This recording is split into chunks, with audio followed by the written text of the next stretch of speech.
It was the breakdown of this, the first cabinet meeting at the council since the fire at Grenfell Tower, that led to the resignation of its leader, Nicholas Paget-Brown.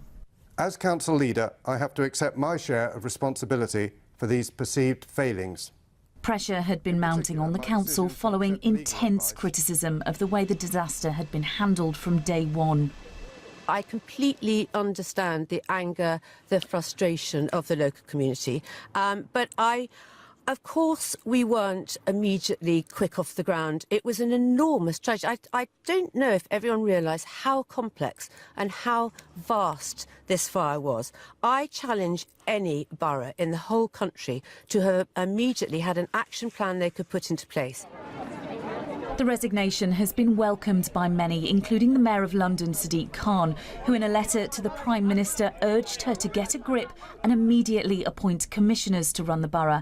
He wrote, commissioners who are untainted should take over the running of the council to act in the best interests of residents. But some in this community that already feels like it's been failed by the authorities are sceptical of the appointment process. They cannot just impose their old boy network and their friends and family scheme that they seem to operate elsewhere.